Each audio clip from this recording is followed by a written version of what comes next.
bom dia. Você que está entrando agora aqui nas páginas do Facebook PT na Câmara, também na página do Facebook do nosso convidado do programa Ponto a Ponto de hoje, o deputado federal Rui Falcão, do PT de São Paulo, que toda quinta-feira, né, nos dá o prazer de vir conversar aqui com você, internauta, conosco, fazer um balanço político das atividades aqui em Brasília durante a semana. E nessa semana tivemos muitos assuntos, muitos temas que o deputado Rui Falcão vai conversar conosco.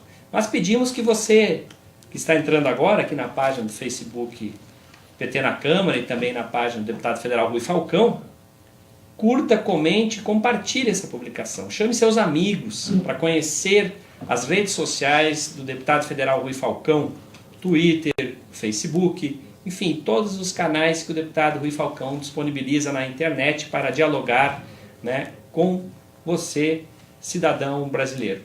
Bom dia, deputado Rui, mais uma vez, bem-vindo. É bom estar aqui com você. Obrigado.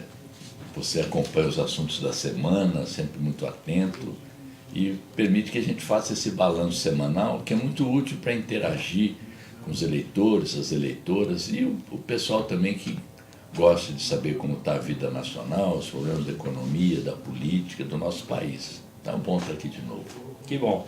Mas hoje o deputado Rui Falcão vai falar, obviamente, sobre a reforma da Previdência, a vinda do ministro da Economia, Paulo Guedes, ontem à Comissão de Constituição, Justiça e Cidadania aqui na Câmara, a CCJ.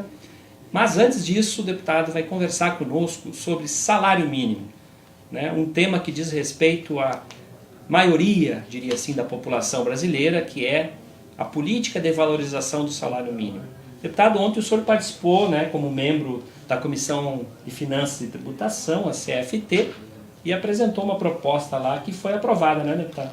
Sim, eu propus que a gente criasse uma subcomissão especial temporária, porque você pode criar subcomissões ou permanentes ou temporárias. Essa é uma comissão temporária porque nós queremos definir uma nova política para o salário mínimo. Por quê?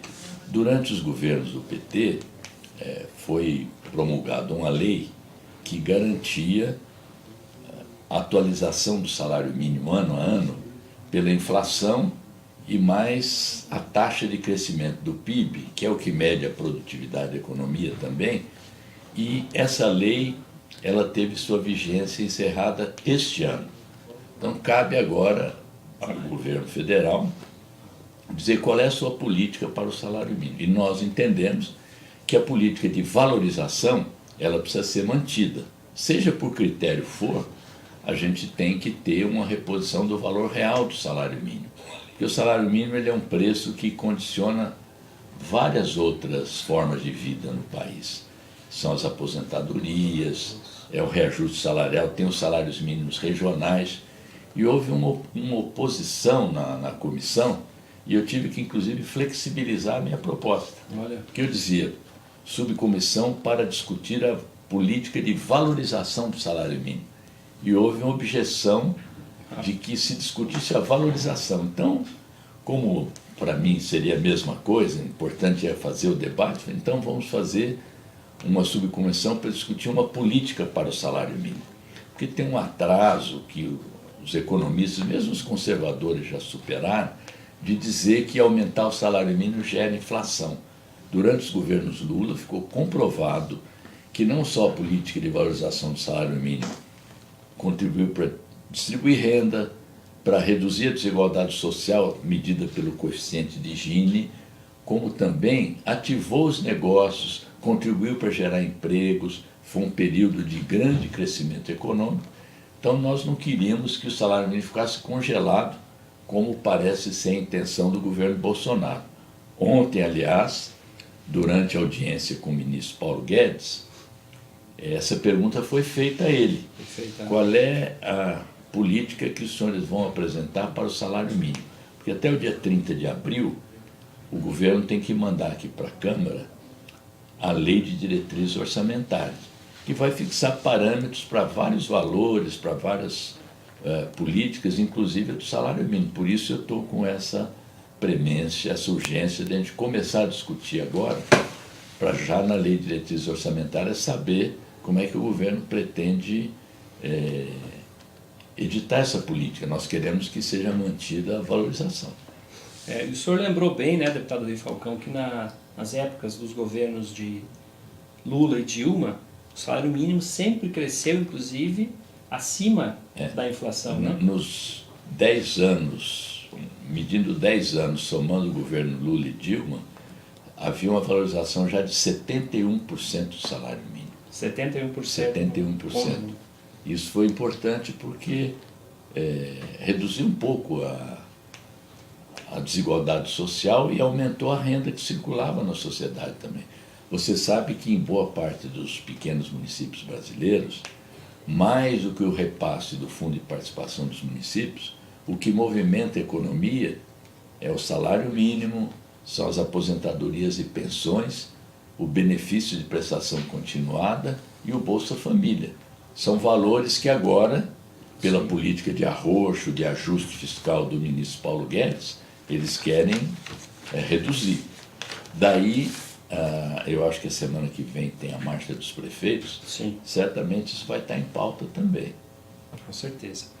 Nós temos aqui, deputado, já alguns internautas comentando, né, a sua participação aqui no programa. Nós queremos agradecer a você que está acompanhando pela página do Facebook do deputado federal Rui Falcão, do PT de São Paulo, e também pelo PT na Câmara, né, essa entrevista no programa Ponto a Ponto. O deputado Rui Falcão está falando sobre salário mínimo e também vai abordar a questão da Previdência, já que o ministro da Economia participou ontem aqui na Câmara, no CCJ, de um debate sobre a reforma da Previdência. E nós queremos aqui, como eu falei, agradecer aos internautas. A Marili Pereira Salles está dizendo que a reforma da Previdência não pode mexer no salário mínimo, o deputado vai comentar daqui a pouco, né? O Carlos Pinto dizendo que é presidente do diretório de Bela Cruz, lá do Ceará. E então nós queremos agradecer e pedir que você convide seus amigos a conhecer as redes sociais aqui também do deputado Rui Falcão e também o trabalho do PT na Câmara. Mas, deputado, o Paulo Guedes, na CCJ ontem, o ministro Paulo Guedes, veio, ficou mais de 6 horas, né, os deputados da bancada do PT, né, dos partidos de oposição, que se opõem à reforma da Previdência, ou à deforma da Previdência, como o senhor costuma se referir a essa deforma. Qual a sua análise da participação do ministro Paulo Guedes na CCJ ontem? Primeiro, houve uma grande decepção, porque esperava-se que o ministro, com uma assessoria enorme que tem, com os dados de que dispõe, fosse fazer uma apresentação técnica e uma apresentação muito pífia. Nenhum dado, um discurso recorrente e muito nervoso também. Sim. Em vários momentos eu via que ele estava trêmulo. Não sei se o pessoal gosta de futebol, mas eu sou palmeirense. Tem um jogador do Palmeiras chamado Felipe Melo, muito viril, muito brusco, muito violento muitas vezes. Uhum. E ele tem pavio curto. Chamado pavio curto. Então 10 minutos de jogo, 15 minutos de jogo, o pessoal começa a provocar, 90 minutos é muito tempo para ele se conter. Ele não aguenta. Então ontem o ministro Paulo Guedes, ele, apesar do ex-deputado Rogério Marinho ficar todo o tempo cochichando no ouvido dele para ele se acalmar, em vários momentos ele perdeu as estribeiras. Vocês que defendem a Venezuela, um negócio assim totalmente disparatado. Mas tirando esses lances de muita emotividade do ministro, muita tensão, porque eu confesso que deve ser difícil você defender toda aquela série de maldades contra as mulheres, contra os idosos, contra os mais pobres, contra os trabalhadores rurais e manter a calma diante das perguntas que o pessoal da oposição dirigiu a ele. E também se sentir muito solitário, porque demorou muito para que a bancada governista entrasse em ação. Acho que as pessoas têm medo de se associarem a essa política nefasta, né? Mas ali o que a gente devia discutir principalmente, que era a Comissão de Constituição, Justiça e Cidadania, é a constitucionalidade, a admissibilidade ou não desse projeto. E está claro que é um projeto manchado, maculado por graves inconstitucionalidades. Primeiro porque a Constituição assegura, entre os direitos fundamentais, e já uma interpretação jurídica sobre isso, que os direitos sociais são também considerados direitos fundamentais. Então você não poderia mexer nesses direitos, que ele diz que não está mexendo, que mexe apenas nos parâmetros. Ele está tucanando os direitos, chamando de parâmetro, né? Então, primeiro isso. Segundo, o próprio ministro do STF, Luiz Fux, já disse que considera vários aspectos do projeto do governo como inconstitucionais. Fala, inclusive, da questão das alíquotas progressivas previstas para o regime próprio da Previdência, que poderiam chegar até 22%, escalonadamente. E o ministro Luiz Fux disse que isso pode configurar confisco.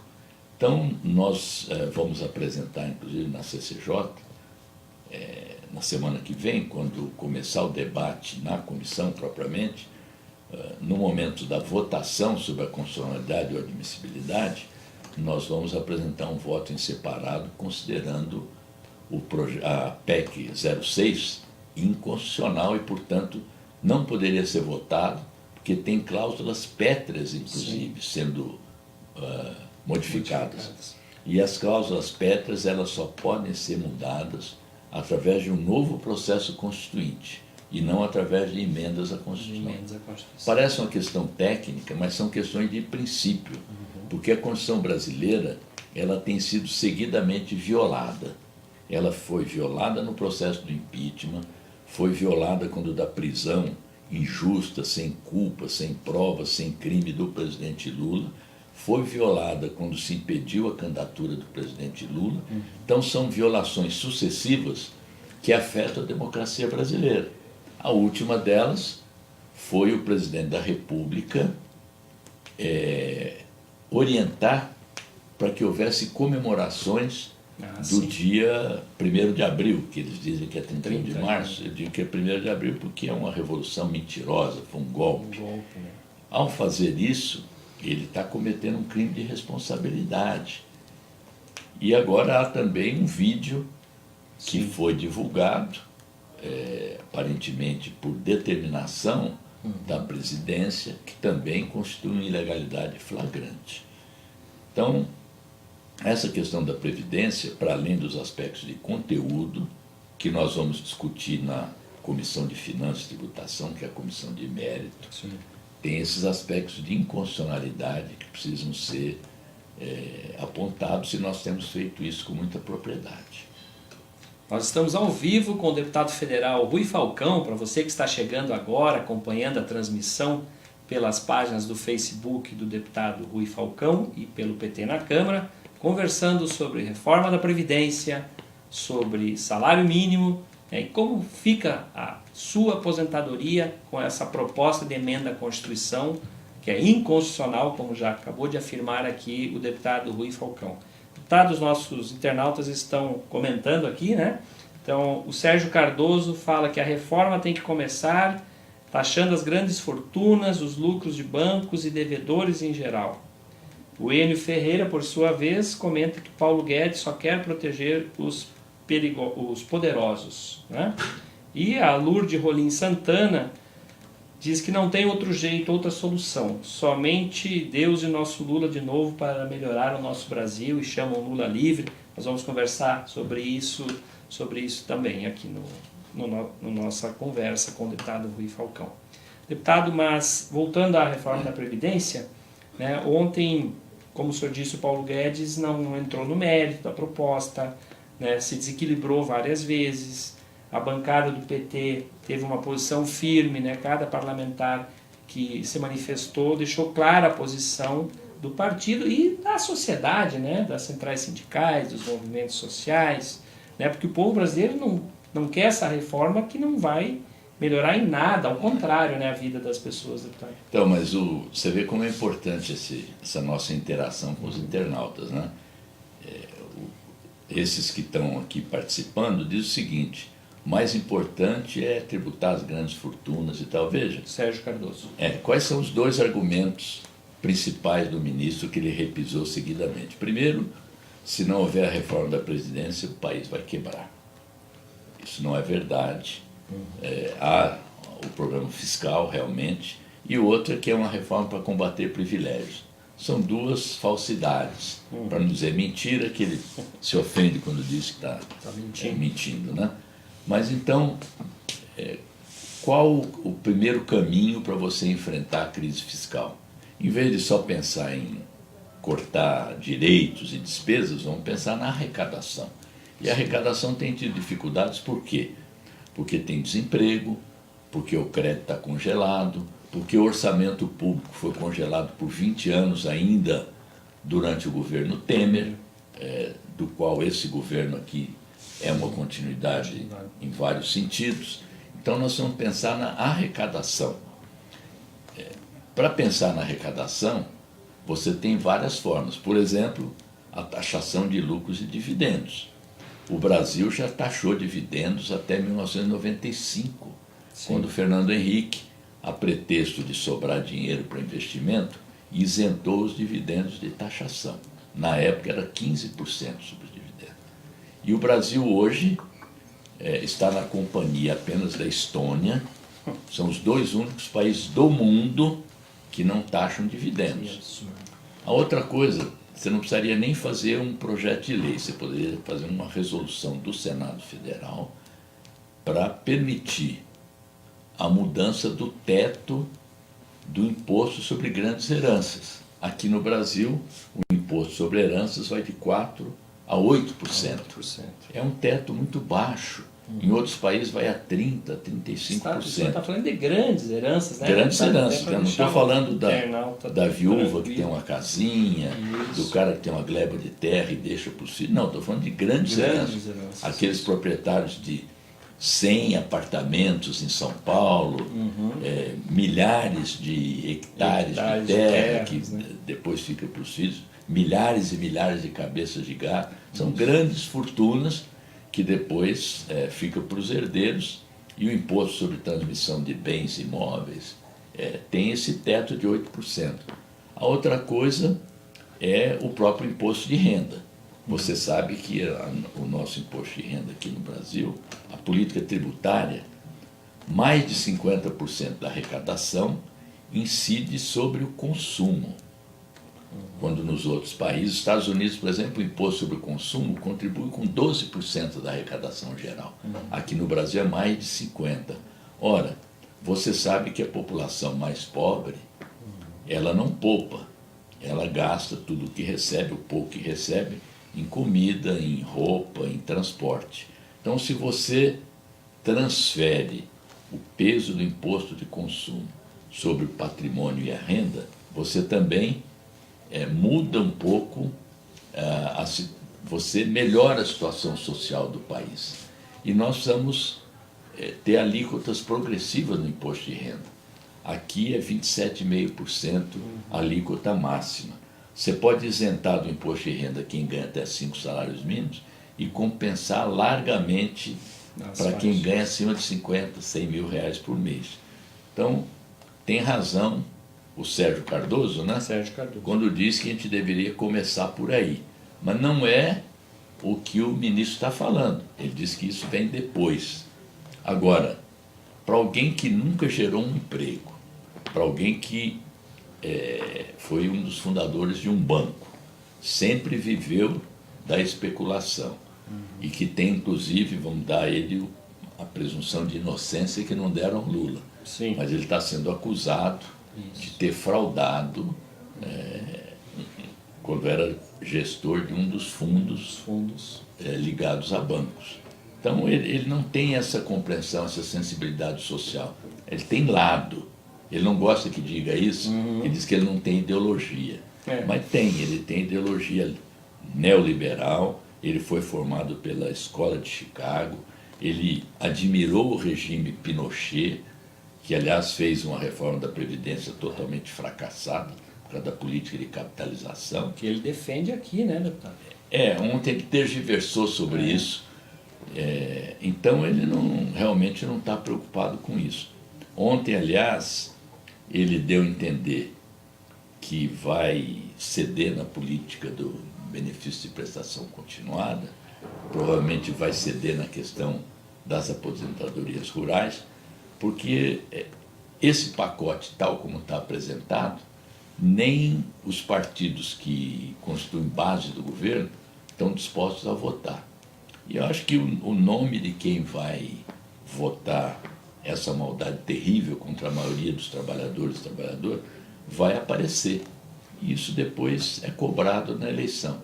Você vê que quem está respondendo pela reforma da Previdência hoje, o ex-deputado Rogério Marinho, que foi o autor dessa reforma trabalhista nefasta, que está gerando desemprego, ele não foi reeleito. Sim. Então, quem votar não vai voltar. Quem votar reforma da Previdência não vai voltar. Não vai voltar. Mas, deputado, existe uma resistência, né, da população, da sociedade, as centrais sindicais, os movimentos sociais, aqui as bancadas de oposição na Câmara e também deputados, parlamentares. De entidades também, a OAB, né? a Confederação Nacional dos Bispos do Brasil. Isso, gostaria que o senhor falasse um pouquinho dessas entidades, da importância desse engajamento. Bom, no último dia 22, no país inteiro, houve manifestações da população contrárias a essa reforma. E, seguidamente, surgem setores importantes, o caso da Confederação Nacional dos Bispos do Brasil, que, aliás, ontem recebeu lideranças de movimentos sociais lá, a Ordem dos Advogados do Brasil, seja através do Conselho Federal, seja através das OABs regionais, a Defensoria Pública. Então, uma série de entidades, para não falar de todas as centrais sindicais, e aqui mesmo na Câmara, 2 manifestações. 6 partidos de oposição contrários à reforma no seu todo. Sim. E 11 partidos do chamado Centrão se manifestando contra mexer no BPC, benefício de prestação continuada, aquele que atende aos idosos, pobres, a partir dos 65 anos, como também para mexer com as aposentadorias rurais, e dizendo ainda que são contra a desconstitucionalização, ou seja, não querem que tire da Constituição os princípios da Seguridade Social. Porque se tirar da Constituição também, virá tudo através de lei complementar, tirando do Parlamento, como vão ser leis de iniciativa do Executivo, os deputados e senadores vão poder interferir muito pouco nas novas políticas que viriam após a aprovação da reforma. Porque tem muita coisa indefinida. Isso será feito por lei complementar, isso será feito por lei. Quer dizer, nós vamos votar no escuro também, sem contar que até hoje não vieram para cá os dados autuariais, para ver em que o ministro se baseia, qual é o método, quais são os cálculos, quais são os microdados de cada setor. Lá na Comissão de Finanças e Tributação ontem, nós também aprovamos um requerimento dos deputados Mauro Benevides Filho e Rui Carneiro Filho, para que o ministro envie já para a próxima reunião todos esses dados. Tem que encaminhar, né? Mas cresce na população, e as pesquisas estão mostrando isso, uma rejeição grande a essa PEC. E a rejeição se transfere também para a popularidade do governo. É provável que nos próximos dias surjam novas pesquisas em que, com menos de 100 dias, o prestígio do governo, e particularmente do presidente Bolsonaro, está em declínio constante.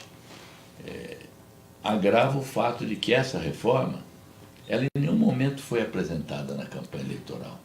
O presidente não se manifestou sobre nada, e toda a trajetória dele como parlamentar era contrária ao que está sendo apresentado. Ele, inclusive, dizia que fixar a idade mínima em 65 anos era uma crueldade. Sim. E agora ele também não tem muita convicção. Estão pedindo, inclusive, que ele, como general, na verdade é um capitão, mas como general da tropa, que ele defenda o ministro. E ele tem sido muito reticente por saber que é uma medida impopular. Aliás, o ministro ontem estava praticamente sozinho, né, na Comissão de Constituição e Justiça, o ministro Paulo Guedes, porque a proposta, de fato, é indefensável, né, deputado? Mas lá para o fim da reunião, apareceram alguns deputados dizendo que concordam e tal, alguns até meio assim, bajulando o ministro, dizendo que ele foi muito corajoso em vir aqui. Não tem coragem nenhuma, é uma obrigação prevista no regimento, que aliás, o que está previsto no regimento é a convocação dele. Sim. O convite é uma deferência, então ele não tem.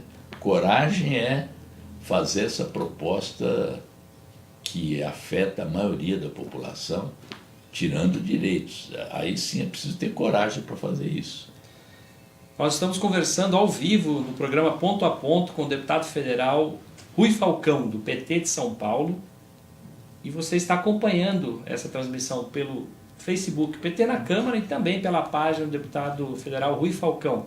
Pedimos que você convide seus amigos, compartilhe a página do deputado federal Rui Falcão, acompanhe o Twitter também do parlamentar, que sempre tem informações, notícias dos bastidores aqui de Brasília, da boa política. Mas, deputado, nesta semana também temos um evento muito importante, que a Maria José aqui, inclusive, está acompanhando a transmissão, comenta que precisamos de lideranças partidárias para irmos às ruas, para lutar pela soltura de Lula contra a reforma da Previdência. Precisamos nos mobilizar para que Lula seja livre o mais imediato possível. Então, nesta semana, dia 5, 6 e 7, temos a Jornada Mundial e Nacional Lula Livre, né, deputado? Exatamente. Para marcar quando se completa um ano da prisão injusta, como eu disse aqui, sem crime, sem culpa, sem prova, do presidente Lula. Aliás, quem determinou a prisão e a condenação dele virou ministro da Justiça e da Segurança Pública. E, fazendo só um parente folclórico aqui, durante essa semana, aqueles como ele, que no passado condenavam o presidente Lula de forma preconceituosa, dizendo que ele falava errado, de uma vez só, ele criou uma palavra chamada cônjuge. Cônjuge. Que eu fui procurar o que na verdade é cônjuge. Ele queria dizer cônjuge, que é o esposo ou esposa e tal. E pior, disse que as pessoas estavam sobre violenta emoção. Ele trocou o sob, que é embaixo, sob violenta, por sobre, que é em cima. E é uma pessoa que dá aula e tal. Então, esse ministro é que condenou o Lula injustamente. Mas essa jornada, que vai ter caravanas, vai ter manifestações internacionais, vai ter um grande ato em Curitiba no domingo dia e 7. atos pelo país todo. Em São Paulo, por exemplo, eu deverei estar lá na Praça dos Ciclistas às 14 horas, junto com muita gente, porque algumas lideranças vão ficar nos estados também para participar desses atos. A grande concentração será em Curitiba, se solidarizando e pedindo a liberdade para o presidente Lula. Estava marcado, inclusive, uma sessão do Supremo Tribunal Federal para o dia 10, quando deveria ser julgado algumas ações diretas de constitucionalidade, para discutir o que a Constituição diz: ninguém poderá ser considerado culpado antes de sentença penal condenatória. É o artigo 5º, inciso 57, se não me engano, da Constituição. Isso tem sido adaptado, considerando que após uma condenação em segunda instância, o juiz pode determinar a execução da pena. Foi o que fizeram com o Lula. Então tem duas ações questionando isso. E como a OAB é uma das proponentes, nessa semana o presidente da OAB, Felipe Santa Cruz, solicitou ao Supremo Tribunal Federal que adiasse esse julgamento. É possível que o Supremo faça isso. Também os advogados do Lula, talvez estejam interferindo também, pediram para que o julgamento sobre o caso do triplex fosse anulado e transferido para a Justiça Eleitoral. Por quê? Porque o Supremo Tribunal Federal decidiu que crimes conexos à questão eleitoral fossem da competência da Justiça Eleitoral e não mais da Justiça Comum. Ora, como se atribuiu ao presidente Lula injustamente, falsamente, que ele teria recebido propina lá, e parte dessa propina foi para o apartamento e parte para as campanhas eleitorais, os advogados acham que tudo aquilo deveria ser anulado e voltado a ser apreciado pela Justiça Eleitoral. Então, são elementos que podem interferir nessa data do dia 10 de abril. Mas o importante, para além de qualquer manifestação do Supremo, é que é uma prisão injusta, é uma prisão que, no mundo todo, as pessoas estão dizendo que não há nenhuma razão para o Lula ter sido preso e continuar preso. O maior líder popular que o Brasil já teve. Todo mundo sabe que se o Lula estivesse na presidência, a situação do país seria outra. Isso a população percebe. Mesmo quem, instigado pelas redes sociais, pela situação de desespero, acabou votando no Bolsonaro como se fosse uma liderança forte, não? Hoje já se arrepende e não necessariamente já está voltando para o PT, mas começa a comparar a sua situação de vida hoje com aquela que ela já teve no passado. E aí também, mais uma vez, aparece a importância do Lula ser libertado. Essas caravanas vão continuar, esse debate vai continuar, e a questão da liberdade do Lula não é uma campanha isolada, é uma campanha de defesa da democracia, dos direitos sociais, políticos, econômicos, culturais, e por isso ganha uma dimensão maior do que ser uma campanha meramente do PT e dos petistas. É uma campanha mundial que converge, inclusive, para aquelas milhares de assinaturas pedindo para que o Lula seja agraciado com o Prêmio Nobel da Paz desse ano. O deputado federal Rui Falcão é o nosso convidado de hoje do programa Ponto a Ponto. Nós queremos já de antemão agradecer a você que acompanha essa transmissão pela página do Facebook do deputado Rui Falcão, pela página do PT na Câmara. Sobre a jornada Lula, deputado Rui Falcão, nós queremos também aproveitar aqui para convidar aos nossos internautas, especialmente os que moram em Porto Alegre, região metropolitana, que sexta-feira, dia 5, haverá um ato lá em Porto Alegre com a presença, né, do nosso ex-prefeito de São Paulo, ex-candidato à presidência da República, o Fernando Haddad. Né, isso na sexta-feira em Porto Alegre. No sábado, em Florianópolis, também um ato, uma concentração, né, deputado, ali na Praça da Matriz, em Florianópolis, na igreja, né, um ponto de encontro ali dos florianopolitanos, né, com o Fernando Haddad também. E domingo, dia 7, o grande ato em Curitiba, também com o Fernando Haddad e diversas lideranças. Deputados, senadores, a presidenta Gleisi Hoffmann, enfim. Isso. O ato principal é esse do dia 7. Dia 7, né? Em Curitiba. Chama atenção também, deputado Rui, eu estive olhando a programação no mundo todo, na Europa. Isso, né? Estados Unidos, atos e atos. Na Alemanha, de cabeça eu lembro de pelo menos umas 7, 8 cidades na Alemanha que terão atos pró-Lula livre.